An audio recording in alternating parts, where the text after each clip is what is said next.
시청자 여러분 안녕하십니까. 6월 20일 JTBC 아침엔을 시작합니다. 먼저 오늘 아침 주요 뉴스입니다.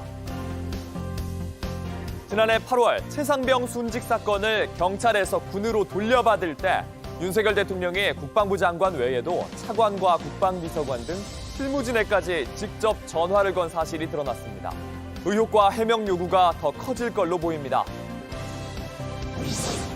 푸틴 러시아 대통령이 북한의 극진한 대접 속에 21시간의 당일치기 방북을 마치고 돌아갔습니다. 북러는 포괄적 전략 동반자 관계를 맺었는데 한쪽이 침략당할 경우 상호 지원한다는 내용이 담겼습니다. 서울 낮 기온이 35도까지 오르는 등 오늘도 불볕더위가 이어지겠습니다. 제주에는 내일까지 최대 200mm가 넘는 많은 비가 예상됩니다. 어제 서울 강남의 한 호텔에서 불이 나 30여 명이 대피하는 소동이 벌어졌습니다. 어젯밤 충북 청주시 경부고속도로 부산 방향 청주휴게소 근처에선 화물차 3대가 잇따라 부딪히는 사고가 났습니다. 최상병 사건을 경찰에서 다시 국방부로 회수해온 지난해 8월 2일 윤석열 대통령이 그날 이종섭 당시 국방부 장관 외에도 다른 관계자들과 통화한 사실이 새롭게 확인됐습니다. 임기훈 당시 안보실 국방비서관과 신범철 당시 국방부 차관 등 실무진에까지 대통령이 잇따라 전화를 건 건데요. 대통령을 향한 해명 요구 더 커질 걸로 보입니다. 이재승 기자입니다. 해병대 최상병 사건이 경찰로 이첩됐다가 회수된 지난해 8월 2일 이종섭 당시 국방부 장관과 낮 12시 7분부터 3차례 통화했습니다. 이후 채 30분도 지나지 않아 임기훈 당시 국방비서관과 4분 51초간 통화한 사실이 새롭게 확인됐습니다. 윤 대통령은 또 같은 날 오후 4시 21분에는 신범철 당시 국방부 차관에게도 전화를 겁니다. 이후 군검찰의 사건 회수와 박정훈 전 해병대 수사단장에 대한 보직 해임이 이뤄집니다. 이러한 내용은 박 전 수사단장의 항명 혐의 재판 과정에서 군사법원에 제출된 임 전 비서관의 통화 기록에서 확인됐습니다. 임 전 비서관은 지난해 7월 31일 김계환 해병대 사령관과 수차례 통화하면서 이른바 VIP 경로서를 전한 인물로 지목돼 왔습니다. 한편 사건 회수 이후 혐의자에서 빠진 임성근 전 해병대 1사단장은 부하들의 과도한 의혹 때문에 생긴 일이라며 자신에게 책임이 없다고 주장해왔습니다. 그런데 임 전 사단장이 현장 지휘관들에게 크게 화를 냈다는 대화가 담긴 통화 녹취 파일이 추가로 공개됐습니다. 어제 사단장님이 포상대대 지역 가갖고 엄청 화를 많이 냈대. 그러니까 발견 가능성을 염두해서 이렇게 부대가 운영돼야 되는데 실화단장도 설명을 안 해준 거야. 임 전 사단장은 내일 법서위 최상병 특검법 입법 청문회에 이종섭 전 장관, 유재은 법무관리관 등과 함께 출석할 예정입니다. JTBC 이재승입니다. 푸틴 러시아 대통령이 당일치기 방북 일정을 마치고 평양을 떠났습니다. 북한은 김일성 광장에 푸틴 초상화를 걸고 의전차를 번갈아 운전하는 등 말 그대로 극진한 대접을 했습니다. 북러는 어느 한쪽이 침략당하면 상호 지원하겠다는 포괄적 전략 동반자 협정을 맺으면서 군사 협력 수준을 끌어올렸습니다. 윤정식 기자입니다. 김일성 광장 중앙에 푸틴 러시아 대통령과 김정은 위원장 초상화가 나란히 걸렸습니다. 환호하는 사람들 사이를 함께 걸어 들어간 두 정상은 카 퍼레이드를 합니다. 김 위원장은 이번에도 자동차 선물을 받았습니다.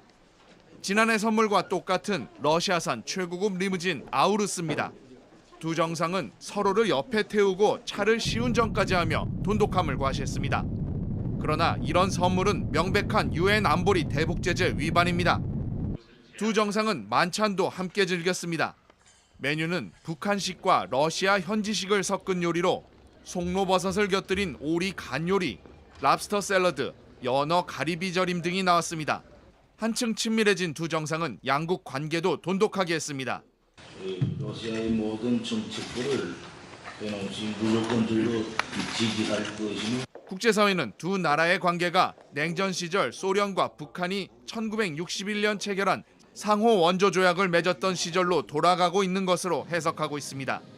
당일치기 방북을 마친 푸틴은 어젯밤 평양을 떠났고 김 위원장은 이때도 공항까지 직접 나가 푸틴 대통령을 환송했습니다. JTBC 윤정식입니다. 북한과 러시아가 포괄적 전략 동반자 협정을 체결한 데 대해서 미국 정부는 두 나라의 관계 심화는 크게 우려할 상황이라고 했습니다. 특히 북한에 대해선 러시아의 무기를 지원해 우크라이나 국민의 고통을 장기화시키고 있다면서 불법적인 전쟁 지원은 안보리 결의 위반이라고 경고했습니다. 백악관 국가안보회의는 이런 상황 변화에 대해 인도태평양의 동맹국을 계속 지원하겠다며 한반도의 긴장 상황을 예의주시하겠다고 밝혔습니다. 어제 오전 서울 목동에서 발생한 화재는 12시간이 지난 뒤 밤이 돼서야 꺼졌는데 불을 끄던 소방관 17명이 다쳤습니다. 서울 강남의 한 호텔에서도 불이 나서 30여 명이 대피하는 소동이 벌어졌고 경부고속도로 청주휴게소 근처에선 화물차 3대가 잇따라 부딪혔습니다. 밤사이 사건 사고 류정화 기자가 보도합니다. 서울 목동의 한 주상복합 건물. 저층부에서 뿜어져 나온 연기가 건물을 휘감았습니다. 옥상에 대피한 주민들을 헬기로 구조합니다. 어제 오전 8시쯤 지하 2층 재활용 쓰레기 수거장에서 발생한 불은 약 12시간 뒤인 오후 7시 45분쯤에야 꺼졌습니다. 꺼졌던 불이 다시 번지고 불씨가 연기에 폭발까지 하면서 소방관 17명이 부상을 입었습니다. 이렇게 발견했어요. 잘못하고 있습니다. 불 다 잡힌 줄 알았어요. 불 다 이렇게 다 잡혔구나. 그리고 있어 보면 연기가 점점 커지는 거예요. 이거 자꾸 연기 빼는 줄 알고 커지는 줄 알았는데 지금. 스프링클러가 작동하지 않으면서 초기 진압에 어려움을 겪었습니다. 초기에 스프링클러가 작동되지 않아서 화재 진압에 어려움이 있었던 게 사실이고요. 보이지 않는 곳으로 불씨들이 다니면서 계속해서 이제 이동했기 때문에 호텔 인근 도로에 소방차들이 줄지어 늘어섰고 출동한 소방관들과 호텔 직원들이 로비를 가득 메웠습니다. 어제 오후 9시 반쯤 서울 강남의 한 호텔에서 화재가 발생했습니다. 연기를 마신 20대 남성 1명이 병원으로 옮겨졌고 30여 명이 대피하는 소동이 벌어졌습니다. 소방당국은 2층에서 3층 사이 배전반에서 불이 시작된 것으로 보고 정확한 화재 원인을 조사하고 있습니다. 11톤 트럭의 운전석 부분이 먼저 가던 화물차 짐칸에 부딪혀 완전히 찌그러졌습니다. 옆 차선에 있던 또 다른 화물차를 추돌하는 2차 사고로 이어졌습니다. 어젯밤 11시 40분쯤 충북 청주시 옥산면 경부고속도로 부산 방향 청주휴게소 맞은편 도로에서 25톤 화물차 1대와 11톤 화물차 2대가 연이어 부딪히는 사고가 발생했습니다. 이 사고로 운전자 2명이 다쳤고 한 운전자는 찌그러진 차량에 다리가 끼어 2시간 만에 구조됐습니다. JTBC 류정화입니다. 총파업을 벌인 대한의사협회가 내부에선 반발로 외부에선 공정위 조사로 압박을 받고 있습니다. 개원의들은 멋대로 무기한 휴진을 발표했다고 했고 전공의들은 의협이 꾸리는 어떤 협의체에도 들어가지 않겠다고 했습니다. 어제는 공정거래위원회가 조사에 나섰습니다. 황예린 기자입니다. 대한의사협회 건물로 공정거래위 조사팀이 들어갑니다. 의협이 총파업을 벌이면서 개원의의 진료 활동을 부당하게 제한했다고 보고 이 증거를 찾으러 나온 겁니다. 복지부에서 신고받아서 지금 사업자 전체 금지행위 위반 여부 조사하러 왔고요. 이제 서류 보고 있습니다. 의협의 강제성이 입증되면 10억 이내의 과징금을 물어야 하고 관련자는 징역에 처해질 수 있습니다. 의협 내부도 단일 대우 전선에 금이 간 상태입니다. 이면택 회장이 27일부터 무기한 휴진하겠다고 밝혔는데 정작 소속 이사들은 처음 들었다며 문제를 제기한 겁니다. 경기도의사회는 입장문을 통해 우리 회원들은 함께해야 할 동료지 이면택 회장의 장기판 조리안이라며 매번 이런 식의 독선이 분열을 크게 만들고 있다고 비판했습니다. 회원들이 상당히 문의도 많고 걱정도 많고 이러는데 소통이나 이런 적절한 절차가 없이 무슨 이벤트식으로 이렇게 발표하는 거는 좀 문제가 해요. 이렇게 개원이들이 당혹스러워하고 있습니다. 하루만 쉬어도 손실이 크기에 무기한 휴진이 쉽지 않은 겁니다. 전공의 단체와도 마찰을 빚었습니다. 전공의 단체 대표는 의협의 협의체 공동 비대위원장 제안을 들은 적 없다고 반박하며 협의체를 구성한다고 해도 참여하지 않겠다고 못을 박았습니다. 한편 의협은 전국적으로 50%가 휴진했다고 주장했지만 정부는 15%라고 밝혔습니다. 이마저도 환자들은 큰 불편을 겪어야 했습니다. JTBC 황예린입니다. 대한의사협회가 오늘 오후 3시에 의대 증원 문제를 포함한 정부 정책에 대응하는 범의료계 대책위 범대위의 윤곽을 공개합니다.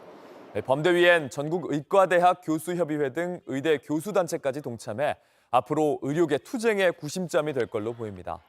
다만 전공의 단체 대표는 불참 의사를 밝혔습니다. 앞서 어제 저녁 대법원은 의대 증원을 멈춰달라면서 전공의, 의대생, 의대 교수 등이 낸 의대 증원 집행정지 신청 재항고 사건을 기각했습니다.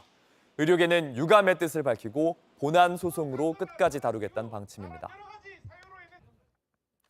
우리만 무더위가 온 줄 알았더니 지금 미국 대륙도 이례적인 6월 폭염으로 몸살을 앓는 중입니다. 에어컨이 필요 없던 동북부의 기온이 40도 가까이 올랐고 남부엔 허리케인 때문에 도시가 물에 잠겼습니다. 워싱턴 김필규 특파원입니다. 캐나다 몬트리올에 마련된 더위 쉼터에서 행인들에게 무료로 음료수를 나눠줍니다. 최근 며칠간 기온이 30도를 훌쩍 넘더니 40도까지 올라갈 걸로 예보가 됐습니다. 미국의 메인주나 버몬트주 등 동북부도 사정은 마찬가지입니다. 6월 평균 기온이 20도 안팎이라 냉방시설이 없는 집도 많아 도서관 같은 공공시설에 더위 쉼터를 개설했습니다. People can die from the heat, just like they can die from the cold. 6월 기온이 평년보다 10도 이상 높아진 건 이 지역에 형성된 열돔 현상 때문입니다. 강한 고기압이 가둬놓은 공기에 계속 열이 가해지면서 오븐처럼 뜨거워지는 현상입니다.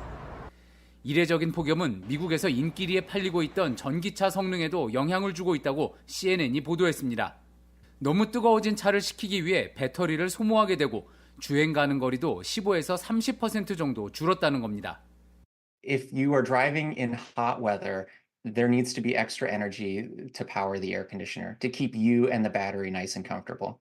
한편 텍사스 등 남부 지역은 곳곳에서 물난리가 났습니다. 뜨거워진 바다가 만들어낸 거대한 열대성 폭풍이 바닷물을 밀어내면서 해안 도시들이 물에 잠겼습니다. 워싱턴에서 JTBC 김필규입니다. 온라인에서 화제가 된 뉴스, 화제가 될 뉴스를 골라 전해드립니다. 아침엔 소셜픽입니다. 푸틴 러시아 대통령이 북한을 24년 만에 방문했습니다. 환영 행사에서 북한이 옛 소련의 곡인 조국의 노래를 연주했는데요. 가사를 들어보시죠.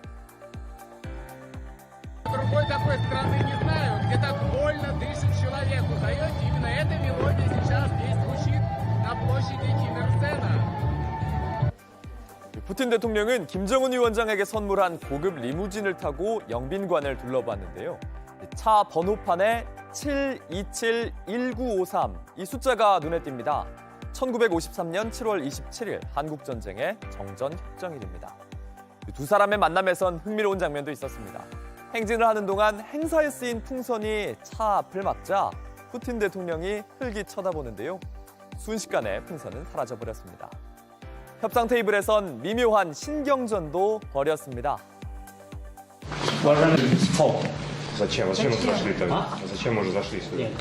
스톱! 모스크바 타임즈는 북한 당국자가 김정은 위원장이 먼저 들어가야 한다는 이유로 이렇게 러시아 장관을 쫓아냈다고 보도했습니다. 이후 이 회의장에서 포괄적 전략 동반자 협정을 맺었습니다.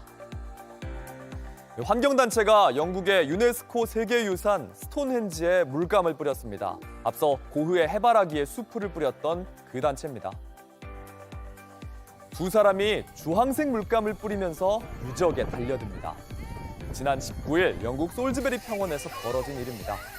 연기를 분사하기 시작하자 주변에선 안 돼, 멈춰 하는 탄식이 이어지고 주변에서 제압하려고 하지만 멈추지 않습니다. 환경단체 저스트 스탑 오일은 정부는 2030년까지 화석연료를 단계적으로 폐지하라며 이 테러의 이유를 밝혔습니다. These stones have stood here for 5,000 years. What will the world look like in 5,000 years' time? 뿌린 건 옥수수 가루라면서요. 자국은 비와 함께 씻겨나가겠지만 기후 위기는 그렇지 않을 거라고 했습니다. 이 단체 앞서 런던 영국 도서관에서 마그나 카르타를 보호하는 유리 덮개를 망치로 깨거나 고흐의 해바라기에 수풀을 던지는 등 과격한 방식의 시위를 이어왔습니다. 현지 경찰 스톤헨지를 훼손한 2명 곧바로 체포했습니다. 소셜미디어에서 엄청난 인기를 끄는 한 그림이 있습니다. 조회수가 1억 뷰가 넘은 한국적인 그림이 작가들의 상상력에 불을 붙였습니다. 지난달 X에 올라온 그림에 어제 꿈에서 본 호랑이, 이런 짧은 설명이 달렸습니다. 민화 속의 호랑이 같은 모습에 검은 천이 치렁치렁 달렸습니다. 이 그림 한 달 동안 이 플랫폼에서만 1억 번 조회됐고요. 수많은 작가들이 그림을 자기만의 화풍으로 또 이렇게 레고나 애니메이션으로도 재해석했습니다. 웹툰 작가 고비는 서면 인터뷰에서 치렁치렁 검은 천들이 움직이면서 이상한 소리를 냈고 호랑이 흉내를 내는 게 소름 끼쳤다면서 직접 꾼 꿈의 기묘한 느낌을 하루 만에 그려냈습니다. 자신의 무서운 꿈이 누군가에게 귀엽게 다가온 점은 매력적이었다면서 가장 마음에 드는 재해석으로 방금 전 그림을 꼽기도 했는데요. 꿈속의 생물이라는 점과 한국적인 호랑이의 디자인이 인기의 요인이라고 생각했다고 합니다. 다양한 창작자들에게 영감을 준 사실이 기뻤다면서 이 그림으로 다시 펜을 잡게 됐다, 이런 반응이 감사했다고 전했습니다.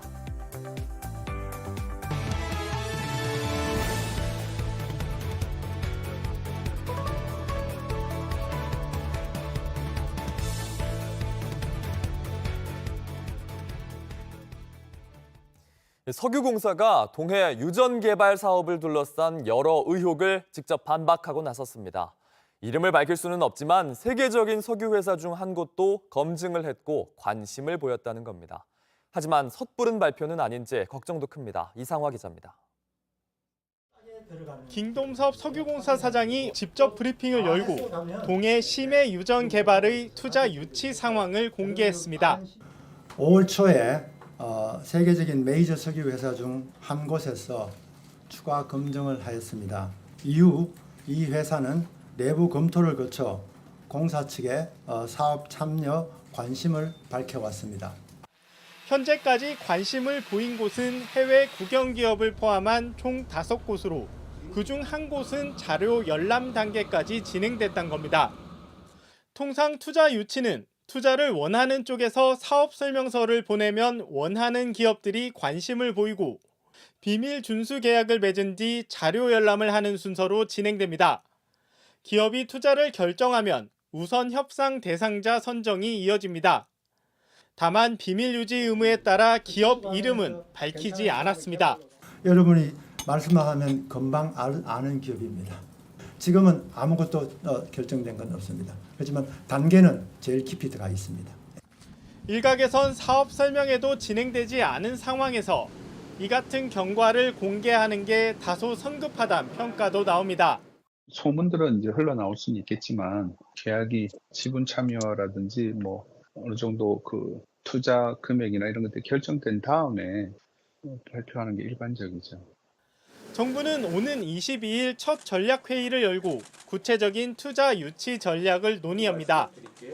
본격적인 협상 단계까지 가려면 빨라야 내년 상반기라 연말 첫 시추는 석유공사 단독으로 진행할 가능성이 큽니다. 한편 지난해 공공기관 경영평가에서 석유공사는 B등급에서 C등급으로 한 단계 하락했습니다.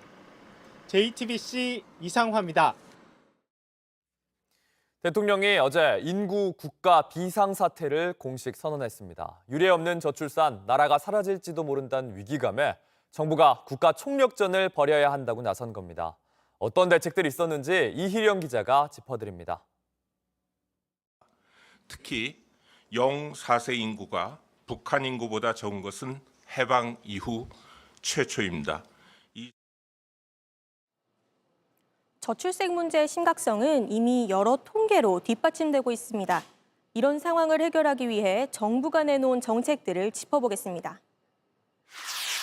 어린이집이 갑자기 휴원을 하거나 학교 방학 기간에 아이를 돌봐줄 사람이 없어도 육아휴직을 짧게 내기가 어려웠습니다. 앞으로 부모가 각각 1년에 한 번, 2주 정도씩 쓸 수 있는 단기 육아휴직 제도가 도입됩니다. 대상은 초등학교 2학년 이하 자녀를 둔 부모입니다. 그러나 일각에선 제도 도입은 반길만 하지만 실제로 쉽게 쓸 수 있겠냐는 목소리도 있었습니다. 육아휴직을 썼을 때 지금까지는 월 급여의 상한선이 150만 원이었습니다. 정부가 이 기준을 높이겠다고 했습니다. 첫 달부터 3개월까지는 최대 250만 원이고 이후엔 200만 원, 160만 원입니다. 다만 이 지원금은 고용보험에서 지급되기 때문에 구체적인 재원 마련 계획이 반드시 있어야 한다는 지적이 나옵니다. 아빠들 출산휴가는 10일을 2번으로 나눠 쓸 수 있었는데요. 이제 20일로 늘어나고 4번에 나눠서 쓸 수 있게 됩니다. 현재 육아 근로시간 단축 제도가 있긴 합니다. 하지만 동료 눈치가 보여서 못 쓴다는 분들이 많은데요. 다음 달부터 동료 업무 분담 지원금이 새로 생깁니다. 근로시간을 단축한 직원의 업무를 대신 맡은 동료에게 사업주가 보상을 했다면 정부가 이 사업주에게 월 20만 원을 주는 겁니다. 여성 1명당 25회까지 지원되던 난임시술. 앞으로는 난임시술로 첫째 아이를 낳고 둘째 아이도 난임시술을 시도할 경우 25회가 추가로 지원됩니다. 출산당 25회 지원이 되는 겁니다. 난임휴가도 3일에서 6일로 확대됩니다. JTBC 이희령입니다. 프로야구에서 평범한 땅볼에 황당한 오심이 들어있었습니다. 비디오 판독을 보고도 몰랐던 심판들은 감독이 항의한 뒤에야 판독을 바로잡았습니다. 오선민 기자입니다. 평범해 보이는 땅볼 하나. 그러나 양팀 감독이 모두 그라운드에 나와 항의하고 심판은 마이크를 잡고 경위까지 설명하는 엄청난 후폭풍을 몰고 왔습니다. 상황은 이랬습니다. 7회 초 무사 1루, NC 김영준의 땅볼을 두산 이루수가 잡아 1루에 던졌는데 타자 주자가 세이프됐고 이때 2루로 슬라이딩에 들어온 김희집을 본 이루심은 태그가 더 빨랐다며 세이프 판정을 내렸습니다. 그러나 이 장면엔 사실 황당한 오심이 숨어 있었습니다.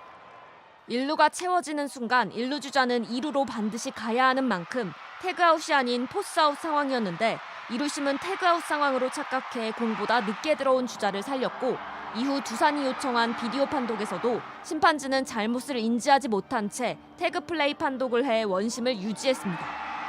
결국 두산 이승엽 감독이 그라운드로 나와 설명하고 항의한 뒤에야 상황은 정리됐습니다. 태그 플레이가 상관없이 공을 잡고 베이스에 있었기 때문에 아웃으로 선언하겠습니다. 비디오 판독이 번복되는 초유의 일에 이번엔 NC 강인권 감독이 항의에 나섰습니다. 미숙한 경기 운영이 희대의 오심을 낳을 뻔한 상황에 한국야구위원회 KBO는 1루심과 2루심, 비디오 판독권에게 제재금 50만 원을 부과하고 같은 심판조에게 경고 조치했습니다. 기아와 LG의 선두 싸움이 벌어진 광주구장에선 반 이상 돈 뒤 멈춘 기아 이우성의 스윙을 구심이 돌지 않았다고 판단한 장면도 논란을 불렀습니다. JTBC 오선민입니다. 날씨입니다. 오늘도 서울과 대전의 낮 기온이 35도까지 오르는 등 불볕 더위가 이어집니다. 수도권과 충청, 남부 내륙을 중심으로 폭염주의보도 계속 발효 중인데요. 다만 장마가 시작된 제주도와 비가 내리는 남해안 일부 지역에선 더위의 기세가 다소 꺾이겠습니다. 특히 제주 산간 지역엔 호우주의보가 내려진 가운데 내일까지 최대 200mm가 넘는 많은 비가 쏟아지겠습니다.